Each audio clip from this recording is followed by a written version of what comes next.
político plantear, y lo comentó, ¿verdad? Estamos comentando la noticia, comentar que él propone que a los maestros que se nieguen a ir a la escuela, pero que fueron vacunados, deberían procesarlos criminalmente y llevarlos al Departamento de Justicia. Eso me pareció, wow, yo dije, ¿qué cosa es esta? Jamás se me hubiera imaginado una cosa así. O sea, él comentó que los maestros que se han vacunado y se niegan a dar clases pueden ser procesados. Exacto, que sean referidos al Departamento de Justicia, porque es una apropiación ilegal de un bien que en estos días de pandemia viene siendo un privilegio, porque antes que a los ancianos se vacunaron a los maestros, porque iban a regresar a trabajar. Entonces ahora esos maestros que están vacunados no pudieran, o sea, entiende que no es legal ni moral que digan no voy a dar clases porque tengo miedo, la inseguridad, porque ya están vacunados. O sea, si no, entonces le hubiera cedido esa vacuna a una persona que la necesitaba. En el caso de los maestros me estuvo muy interesante. Impresionante el planteamiento. El planteamiento jamás hubiera imaginado. Si fuera cierto a nivel legal, ajá, es un planteamiento como que bastante serio, ¿no? Incluso le habló de una posible apropiación ilegal, ¿ves? De un bien, tú sabiendo que no ibas a sabiendas de que se te estaba poniendo el frente en la lista para dar clases, te estabas apropiando, ¿no? De un bien que no te correspondía. Entonces sí sabías que no ibas a querer regresar al aula. Wow. Y los que tienen el sistema inmune comprometido, ¿qué personas que tienen el sistema inmune comprometido o que están pasando por una quimio, entiendes? Que son como que más... Hay unos casos, sí, vulnerables. Pero lo que él está planteando es un poquito serio desde el punto de vista legal, si él tuviera la razón, porque supongamos que tú y yo somos maestros, adelantamos la vacuna, porque vamos a dar clases en un momento corto de tiempo, y en ese proceso, por las disputas que ya conocemos, nos negamos. Inclusive decimos que nos podemos acoger a una licencia sin sueldo. Y ahí es que él hace ese planteamiento. O sea, él acuña su planteamiento en medio de ese escenario. Wow. Por eso, pero el que no quiere regresar porque desarrolló una enfermedad que lo hace vulnerable. Tiene esas otras razones. Pero él dice que el que plantea que me acojo a una licencia sin sueldo porque no estoy de acuerdo en que arranquemos ahora, los planteles no están listos. Departamento de Educación, dame una licencia sin sueldo porque yo no voy a ir. Bajo ese escenario, es que este señor es abogado él. Caramba, un analista que no sé si es abogado. Ok. Sí, okay. No sé, no estoy seguro, pero me pareció interesante, drástico, complicado, ¿no? ¿Y serio? Es muy serio. Tiene alguna razón el planteamiento, pero hasta dónde una persona que está vacunada pudiera decir, en este caso un maestro, pero no, porque no estoy de acuerdo con la manera en la que se está planteando el regreso, ¿no? Bueno, si fuésemos a aquilatar parte de los planteamientos, y muchos de ellos ayer fueron, ¿verdad?, muy buenos con nosotros al compartirlo, realmente cuando las condiciones del plantel escolar no representan una seguridad para los estudiantes, no pensando en mí como maestro, si yo lo fuera, porque todavía a esa escuela, un año después, no ha ido nadie, está cerrada desde hace un año. No es que no han talado el patio, es que ni siquiera se sabe cómo está la condición del salón dentro, nadie ha ido a limpiar, nadie ha ido a pintar. O sea, los maestros tienen un argumento muy fuerte, muy sólido, en términos de cómo está la infraestructura de las escuelas para decir, yo me niego, no solamente por mi seguridad como maestro, sino por la seguridad de los estudiantes, que le estamos pidiendo a papá y a mamá, llévame el nene allí para darle clases. O sea, yo creo que ese argumento, donde no hay personal para la limpieza, y fíjate que yo estoy de acuerdo con que se empiecen las clases y que todo eso se salve, pero viendo información y viendo noticias, no es menos cierto de que eso continúa pasando, pero de una forma mucho más dramática. Porque tú llevas tu nena a la escuela, pero tiene que ir a un baño más o menos decente, hacer su necesidad más o menos limpio, con el material que se necesita. Y en el sistema público eso nunca ha estado, ¿verdad? Como manda. Exacto. Imagínate tú. Ahora yo, no sé si a ustedes, muchachos, pero ayer estábamos hablando, ¿verdad? Nos llegaba la información de 6 escuelas que ya se habían logrado Que ya, certificar, exacto, ¿no? ya certificaron. Pero entonces ayer yo vi una lista en uno de los rotativos de eran casi 200 escuelas que iban a abrir este lunes por región con nombre de escuela. Entonces decía, pero espérate, ¿se certificaron 6 o se certificaron 187? O sea, exacto. La información es tan complicada que tú no sabes realmente cuál es la verdad. Y la provee el propio gobierno. La provee el propio gobierno. Contradicción tras contradicción. Sí, entonces, y de 6 a 187 hay una diferencia importante. Y yo sigo preguntando cómo se certificaron en 2 días, porque el protocolo llegó hace 2 días. Ajá. Sí, todos esos ¿Cómo? detalles. No está cuadrado, no está cuadrado. No lo tienen. El gobernador tiene la mejor intención, pero si tú no tienes eso cuadradito, no vas a poder persuadir absolutamente a nadie. Sí, no, y entonces eso agrega inseguridad, miedo, ¿verdad? En todas las áreas. Exacto. ¿No será, muchachos, y esto lo digo, ¿verdad? Con todo el respeto, pregunto, ¿no será el querer cumplir con las promesas que se hicieron? En la fecha que se dijeron. Los 100 días a cada gobernante la evaluación de los primeros 100 días de un gobernante es fundamental, y de un presidente. Claro. Están corriendo esos 100 días hace rato, y obviamente tienes que anunciar logros en los primeros 100 días. Uno de los grandes logros sería abrimos las escuelas y hay clases presenciales.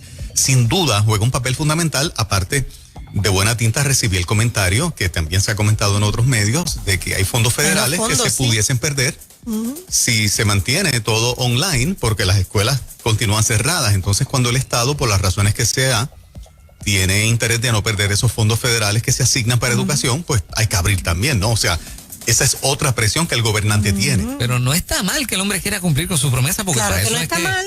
Claro. Está bien. Claro que no está mal. Lo que yo veo que está mal es que traten de hacérsela difícil, si es que se la están haciendo difícil. Eso es lo que yo veo que está mal. Porque mira una cosa interesante.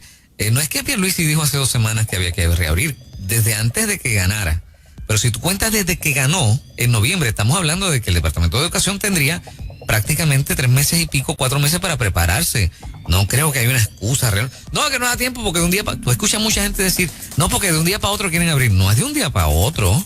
Llevamos 1 año en esto y hace 4 meses que el hombre ganó y dijo, esto hay que abrirlo.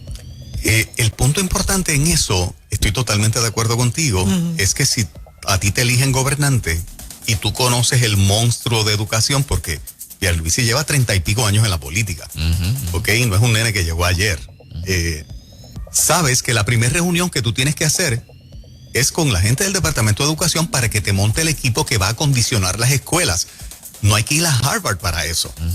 Es sentido común. Tú sabes lo lento y burocrático que es el gobierno que tú decidiste gobernar. ¿Ok? Sí. Vas a tener que tu primer reunión, si tú quieres abrir clases en marzo, en noviembre, antes de la juramentación, ya tú eres el gobernador electo. Sí. Escoge un equipo que el 2 de enero, cuando tú juraste, están metidos en las escuelas, si es que tú quieres abrir en marzo. Porque sabes que necesitas un montón de tiempo para eso. Pero qué frustrante debe ser que seas gobernador y que tú sepas que dentro del Departamento de Educación, con tantas cabezas tan pensantes ahí adentro, no pudieron decir desde noviembre, corre, que vamos para encima con esto, corre, vamos. Es que yo creo que no se comienza a gobernar cuando tú juramentas. Ya tú tienes un equipo pensado, ya tú tienes unas estrategias. O sea, por eso mi punto de que él puede tener la buena intención, pero el grupo que está detrás de todo esto, en este caso salud como tal, y no estoy diciendo que lo estén haciendo mal, ellos están siguiendo su protocolo de acuerdo a lo que ellos entienden, pero creo que deben ser un poco más flexibles. Eso es lo que yo me refiero cuando digo, él puede tener la mejor intención, pero los demás, el quien hizo el protocolo, de donde sale el protocolo, va en la misma línea. Y esto se supone que se trabaje desde antes, o sea, si soy gobernador, si llegara a ser gobernador, esta es la gente con la que yo cuento, ¿cuál es el plan? Y un director de escuela, pregunto yo, no puede ir al departamento o no podía ir al Departamento de Educación y decir, mira, dame los materiales, tengo que poner a acondicionar la escuela, porque el gobernador dice que es en marzo y ya es enero. O sea, ¿qué hacemos? Dame acá lo que hace falta. ¿Tú crees que sea así de fácil? Con la burocracia. Que no, pero tú sabes, una pregunta que hago. Sí, claro, a ver si. A ver si por algún sitio uno puede justificar el asunto. Sí, difícil. Posiblemente ese director o directora pudo haber ido y haber dicho lo que planteas. Ajá. Pero depende de alguien que apruebe la petición tuya como director. O sea, cuando tenemos un gobierno tan burocrático y un departamento de educación que lo es, todo se convierte en una misión imposible. No en balde, un maestro termina, que yo nunca he logrado entenderlo desde el punto de vista administrativo, termine comprando papeles para sus estudiantes para darle los quiz y los exámenes. Eso es así. O sea, del colmo que el salario es tan bajito que no compensa lo que merece un maestro, gasta en material cuando para el departamento que trabaja tiene miles de millones de dólares para que eso no falte. Porque es que eso no llega allí. ¿Qué misterio ese, no? No. Tan sencillo que supone que sea. Correcto. Sobre cantidad de material, caramba. O sea, yo creo que es cuestión de mucha voluntad. Como tú dijiste, hay mucha gente inteligente. Yo creo que el puertorriqueño los tenemos en todas partes y que ve la necesidad y sabe cómo cubrirla. Es un asunto de la voluntad. Claro. Es voluntad para hacerlo, punto. Y la burocracia que hay que eliminar, pues que se elimine. Todos los políticos prometen despolitizar y eliminar la burocracia, pero se crea más burocracia, es al revés. Y tenemos la situación triste que tenemos. Por otro lado, ¿vieron el accidente de Tiger Woods? Triste por demás, sí. Está vivo, yo creo que milagrosamente. Está vivo porque de milagro y el daño que recibió a las piernas, obviamente tiene bastante un daño severo en las piernas, de acuerdo a lo reportado, pero el accidente que tuvo era como para... De la manera en que ese carro la vida, dio decían algunos vueltas. oficiales. Sí, de la manera en que ese carro dio vueltas y cayó, yo pienso que está vivo de milagro. ¿Qué fue lo que pasó exactamente que provocó el...? No se sabe He todavía. leído un par de artículos y no saben cómo pasó. Era un tramo solitario. Él era el único, ¿verdad? Él iba solito en su carro. Sí. Nadie pasó y vio. Así que... Pero presumen que texteo. Un policía dice que no lo puede decir categóricamente, pero se cree que estaba texteando. Wow. Si es eso, atención a todos los que textean guiando. Sí, ojalá que no, ¿verdad? Que no haya sido algo que le dio un infarto o algo. Interesante por demás. Eso de textear a mí me pasa de vez en cuando, ¿viste? Te corres el guiando. El riesgo. Hay que poner la aplicación esa que uno contesta automáticamente manejando. ¿Ustedes no la tienen activada? Mi hijo la tiene activada. Sí. Yo le envío un mensaje de texto y si él está guiando, estoy guiando, te contesto luego. Exacto. Sí. Exacto. ¿Ah, sí? ¿Cómo se llama esa? No sé cómo se llama, pero mi hermano la tiene. Candy Crush, ¿no? No sé. Mi hermano. ¿Te acuerdas de Candy Crush? Ese es el jueguito. Ay.